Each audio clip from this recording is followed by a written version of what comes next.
World War I, a story of great conflict and transformation. In the summer of 1914, Europe stood on the brink of catastrophe, a continent teetering between the shadows of its past and the uncertainties of an imminent future. The assassination of Archduke Franz Ferdinand of Austria-Hungary on June 28, 1914, in Sarajevo, became the spark that ignited a powder keg of tensions, alliances, and rivalries that had been simmering for decades. Little did the world know that this act of violence would usher in one of the deadliest and most transformative conflicts in human history, World War I. The stage was set against a backdrop of complex alliances and a pervasive culture of militarism. The major powers of Europe had divided themselves into two main factions: the Allies, which included France, Russia, and the United Kingdom, and the Central Powers, led by Germany and Austria-Hungary. The roots of this division lay in a series of treaties and agreements, each designed to bolster national security, but ultimately creating a web of obligations that would pull nations into war. When the Archduke was assassinated by Gavrilo Princip, a member of a nationalist group seeking independence for Serbia, Austria-Hungary sought retribution. With the backing of Germany, they issued an ultimatum to Serbia, demanding an investigation into the assassination. Serbia, backed by Russia, accepted most but not all of the demands. The situation escalated rapidly, and by early August, Europe was engulfed in war. As the armies mobilized, the initial enthusiasm was palpable.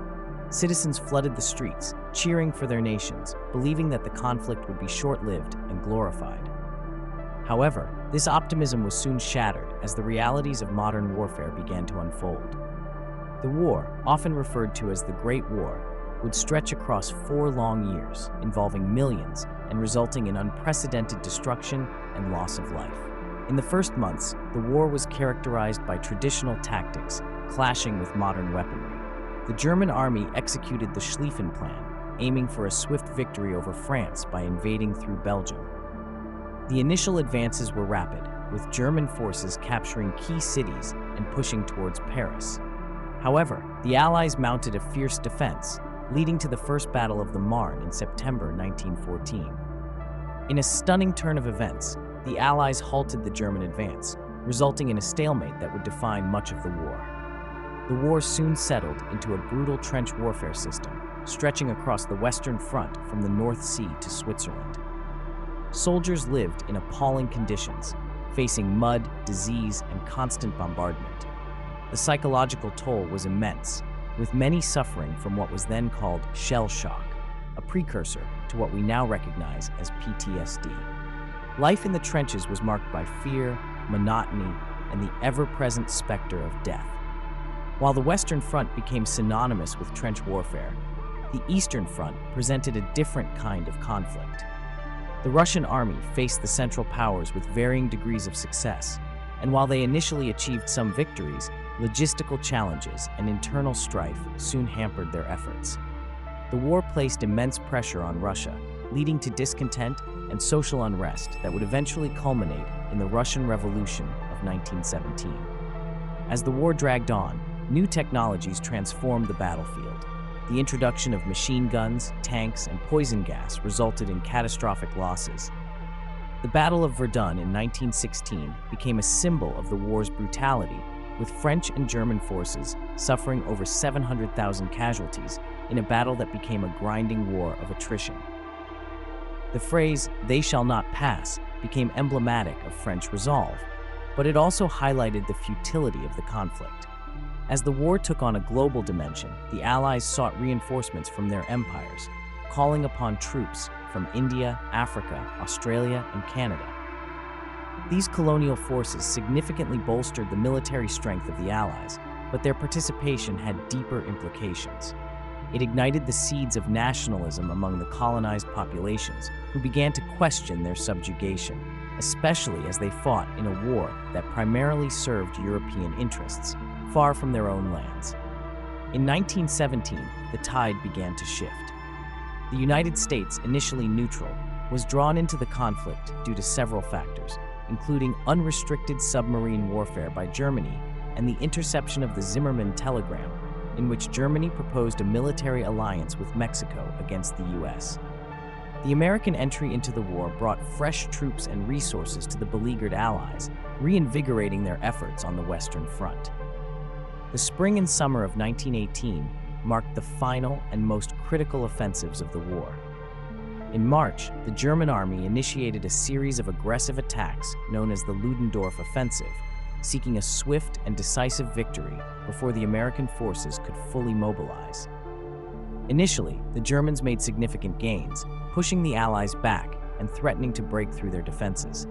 However, their advance soon began to falter as they encountered staunch and increasingly coordinated resistance from the Allied forces, now reinforced by the fresh arrival of American troops, who played a pivotal role in turning the tide of the conflict.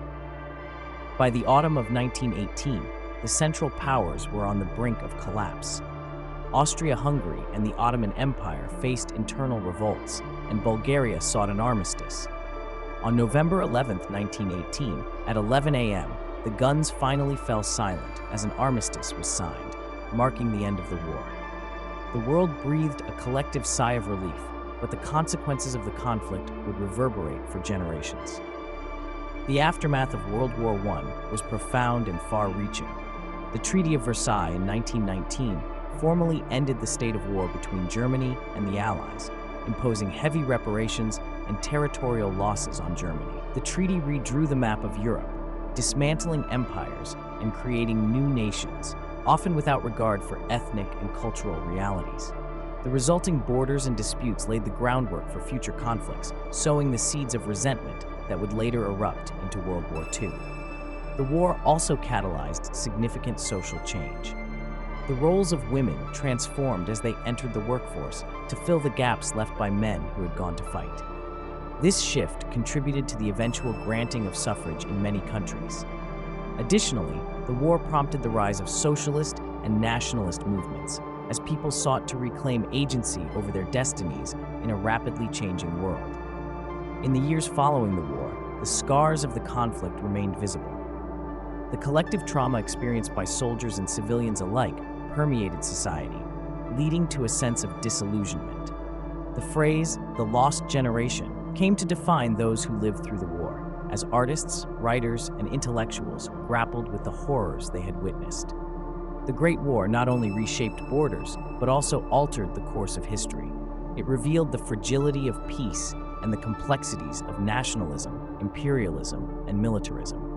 The legacies of the war can still be felt today, influencing international relations, conflicts, and movements for justice and equality. As the world reflected on the devastation of World War I, memorials were erected to honor the fallen, and lessons were sought to prevent such a catastrophe from happening again. The League of Nations was established in the hopes of fostering diplomacy and cooperation among nations, though its effectiveness would soon be called into question. Ultimately, World War I served as a turning point, marking the end of an era and the beginning of a tumultuous century characterized by conflict, upheaval, and transformation. It stands as a testament to the resilience of the human spirit, the complexity of history, and the enduring quest for peace in a world fraught with challenges. The echoes of the Great War remind us of the cost of conflict and the importance of striving for understanding and cooperation among nations, a lesson that remains as relevant today as it was over a century ago.